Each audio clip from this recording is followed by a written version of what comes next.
Hello, നമ്മളിന്ന് പോകുന്നത് ഷിമോഗയിലുള്ള tiger line safari പാർക്കിലേക്കാണ്. പൊതുവേ ഞാനൊരു മൃഗസ്നേഹി അല്ലാത്തതുകൊണ്ട് അത്ര ആഗ്രഹിച്ചു പോകുന്നതൊന്നുമല്ല. പക്ഷെ ലാസ്റ്റ് ഈ അഭിപ്രായം മാറും കേട്ടോ. അടിപൊളി എക്സ്പീരിയൻസ് ആയിരുന്നു. കയറുമ്പോൾ തന്നെ ടിക്കറ്റ് എടുക്കണമായിരുന്നു. എന്നിട്ട് ഉള്ളിലേക്ക് പോകുമ്പോൾ കാട് പോലെ തോന്നിക്കുന്നൊരു പ്ലേസ് ഉണ്ടായിരുന്നു. രണ്ട് സൈഡിലും മരങ്ങളും ഇടയിലൊരു കുഞ്ഞു റോഡും. അത് അടിപൊളിയായിരുന്നു കേട്ടോ. ഉള്ളിലെത്തുമ്പോൾ തന്നെ ഐ ലവ് ഷിമോഗ സൂ എന്ന് പറഞ്ഞിട്ടൊരു കുഞ്ഞു ബോർഡ് കാണാം. സൈഡിലായിട്ട് ഒരു ടിക്കറ്റ് കൗണ്ടർ കണ്ടു. എന്താണെന്ന് അന്വേഷിച്ചപ്പോൾ അവർ തന്നെ സെറ്റ് ചെയ്തിട്ടുള്ള ഒരു ആർട്ടിഫിഷ്യൽ ഫോറസ്റ്റ് ഉണ്ട്. അങ്ങോട്ടേക്ക് ഫുൾ സെക്യൂർഡ് ആയിട്ടുള്ള ഒരു ട്രക്കിൽ നമ്മളെയൊക്കെ കൊണ്ടുപോകും. അപ്പോൾ അതിന് വേണ്ടിയിട്ടുള്ള ടിക്കറ്റ് കൗണ്ടർ ആയിരുന്നു. പക്ഷെ നമ്മൾ എത്തിയത് ഒരു ഇച്ചിരി ലേറ്റായി പോയി. ഇനി 1 അവർ കഴിഞ്ഞിട്ടേ ആ ഒരു ടിക്കറ്റ് കൗണ്ടർ ഓപ്പൺ ആവുള്ളൂ എന്ന് പറഞ്ഞിട്ടുണ്ട്. അപ്പോഴത്തേക്ക് തന്നെ അവിടെ ഉള്ള കുറേ സാധനങ്ങൾ നടന്ന് കാണാൻ പറ്റിയ കുറേ ഉണ്ടായിരുന്നു.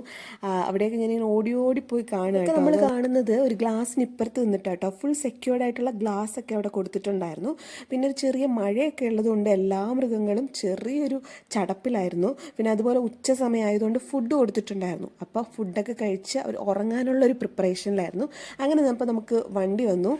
നേരെ അങ്ങോട്ടേക്ക് പോയി ടിക്കറ്റ് എടുത്ത് അങ്ങോട്ടേക്ക് പോയി ഉള്ളിലോട്ട് പോകാൻ വേണ്ടിയിട്ട്. അത് ഭയങ്കര എക്സൈറ്റ്മെൻ്റ് ആയിരുന്നു. ഈ ഒരു ടീമിൻ്റെ കൂടെ ആട്ടോ നമ്മൾ പോയത്. ആദ്യം കയറുമ്പോൾ ഒന്നും കാണുന്നില്ലായിരുന്നു. പിന്നെ അങ്ങോട്ട് പോയപ്പോൾ ഇന്ത്യൻ ഗൗർ, സാമ്പ ഡിയർ അങ്ങനത്തെ കുറേ സാധനങ്ങളൊക്കെ കണ്ടു. പക്ഷേ എൻ്റെ എക്സൈറ്റ്മെൻറ്റ് അതിലൊന്നും ആയിരുന്നില്ല. എനിക്ക് ലയണിനെ കാണണം, ടൈഗറിനെ കാണണം, ഇതൊക്കെയായിരുന്നു എൻ്റെ ഇത്. ഇതേ കണ്ടില്ലേ, മഴ ആയതുകൊണ്ട് എല്ലാവരും ഒരു ചടപ്പിലായിരുന്നു. ഇത് സാമ്പ ഡിയർ ആട്ടോ. അത് നല്ല അടുത്ത് നിന്ന് കാണാൻ പറ്റി. ഞാൻ നേരത്തെ പറഞ്ഞതുപോലെ മഴയായതുകൊണ്ടും ഉച്ചയായതുകൊണ്ടും എല്ലാവരും കൂട്ടിലോട്ടൊക്കെ വലിഞ്ഞിരിക്കുകയായിരുന്നു. പക്ഷേ എൻ്റെ ആഗ്രഹം നടന്നു. ടൈഗറിനെയും കാണാൻ പറ്റി, ലയണിനെയും കാണാൻ പറ്റി.